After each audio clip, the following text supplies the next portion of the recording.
Cool FM Live here in Sierra Vista with Elizabeth Rochek. She is the Public Information Officer for the City of Sierra Vista. And the reason why we're here on Garden Avenue in Sierra Vista is because you've got some new pathways being developed here as well. And plus, the reason why you're joining us today, you want to give folks an update on the 2040 plan as well. So Elizabeth, take it away. All right, thank you so much, Todd. Yeah, as you can see, we're over here on the side of Buffalo Soldier Trail up by Fry Boulevard.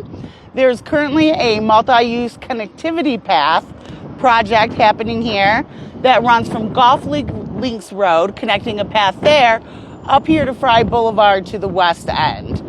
We just completed another one out on Highway 92, and that went from Foothills Drive to Avenida Cochise, connecting multi-use paths there. And these are really great because they help people who maybe don't have a vehicle or maybe are disabled to be able to access a lot of our great businesses, to access urgent care, to get the goods and services that they need, even if they don't have a vehicle or even if they're in a wheelchair. Yeah, and this isn't going to be like sidewalk. It's like a blacktop, right? Yes, it'll be 10 feet wide, multi-use path like a lot of the rest of them in our city. And it's going to help. It almost helps to complete a loop around Sierra Vista. Yeah.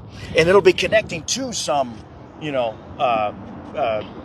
sidewalks like this sidewalk here, but it'll actually be blacktop. Yeah, so here it connects up to the sidewalks in the west end and Fry, and then you'll be able to head up North Garden Avenue once that construction's finished, and jump on a multi-use pass there that can take you out and around to Walmart, to other businesses on the complete other side of town. So that connectivity between the west end and the east and all the way down to the mall and along Buffalo Soldier Trail. Really excited. We're also really excited because these were grant funded. 80% of this project and 80% of the one we just completed were both funded by the Federal Transit Administration. And Jeff Pregler, our senior planner, who was dogged about getting these grants and has been tremendously influential in building out our multi-use path network. He just got approved for another grant to connect the multi-use paths up on the bypass from 7th Street to Coronado. And he's currently applying to build multi-use paths down by ALA on Highway 92. Because there are new ALA issues. School there on 92. Okay, so they'll have the multi-use paths down there. Yes, so there are hundreds of students that walk to school there every day, and they need a nice, safe pathway to walk. So he's working really hard on that one too. And money saving for Sierra Vista by getting all these grant money. So he's really good at getting grant money, it sounds like. He is. All of us city employees are really aggressive in pursuing grants to fund things because we want to bring the federal tax dollars back to our community. As much as you can. Back to Sierra Vista, Because the dollars are out there. You make a good plan, a really good plan, and you're good at making these grant proposals, you'll get the money coming back to your community. Yeah. And you guys are. So kudos to the City Jeff, millions of dollars and millions to bring here. All right, so what else we got going on here? Well, I love this as a pivot into the next topic, Vista 2040, because in the Vista 2030 general plan, expanding our multi-use path network was a good part of that. And you can see this tremendous progress over the last 10 years with that. Over 30 miles of multi-use paths that we have in the city now, which are keeping people from riding in the streets and doing other things. You have that, and so you can see how these general plans that we do help to facilitate the planning and the growth that we expect. And that will continue on in this Vista 2040, so it is also part of that plan. Looking at that and finishing up our multi-use path network. And then also Jeff said he wants to do some signage, wayfinding, maybe even name some. I know Stu Carter, one of our residents who passed, was such a great advocate and helped us identify important areas. So he even talked about maybe doing a Stu Stu Carter Memorial Pathway Loop or something like that too. Oh, that would be great, yeah. Yes. Now that part isn't specifically in the plan. But I do want to talk about our Vista 2040 general plan. Because the Vista 2030 plan was rejected by the voters of Sierra Vista in 2024, right? Well, the Vista 2040 original plan was. The original plan, okay. The Vista, so that means that we continue to operate off of the Vista 2030 plan. Okay, gotcha. Which was voted on in 2014. Okay. So we need to update it. We need to have it reflect our current residents' visions of Sierra Vista in the future. And the future. And so now you're encouraging people to put input into the 2040 plan, which will be voted on this November again in a revamped plan. Talk about that. Yes. So it'll come back before voters in November. We are required by law in Arizona to update the general plan, to have a general plan, and to update it every 10 years. And so that is a statutory requirement. Along with a lot of the elements in there are ones that we have to address by law, like transportation and circulation, redevelopment, conservation, housing and neighborhoods. So it's a really big comprehensive plan. But one of the things we've heard is that it was hard to navigate and it seemed too big. So we've actually revamped it to put all of the goals, objectives, and policies in the front, and then all of the technical support data in the back is more of a reference so that it doesn't seem so overwhelming. So there's the first, it's 76 pages, but there's at least 15 or so that are pretty much pictures and lots of graphs. So that's the part that we really want our residents to focus on, because that's where our residents' voices shine in this plan. That's where we've taken this multiple rounds of public feedback, developing the last plan and then now updating this one. And that's where you see that. And that's where we want to identify gaps or see if people disagree and they think we should move in another way. But yeah, and I do want to say one of the other big misconceptions we found is people thought it tied to like a tax increase or budgeting for things, and that is not the case at all. We budget for capital improvement projects, operating and maintenance, all of those things during the annual budget process. So it doesn't tie us to any money spending. It's just a very broad document with some policies and goals that reflect what we want for our community and how we're going to approach that planning. And people can go right now. We've got a link in the post description of this video. They can go and check out the plan right now, right? Yes, they can. We have it open for a 60-day public comment period. We'll also be going around to our commissions at the city and doing other outreach to try and see what our residents like about it, what they don't like, if they want more updates or changes, and to really spread awareness. So we hope that some of you watching today will go check that out on engage.sierravistaaz.gov. Give it a look, and even if you don't want to review the whole thing, maybe you're into transportation and circulation, you can just jump right down to that area. The document is linked in the table of contents, so you can just click right there, go to the area you care about the most or that you feel like reading, and look at that. Any bit really helps us to reflect our community's goals for the future.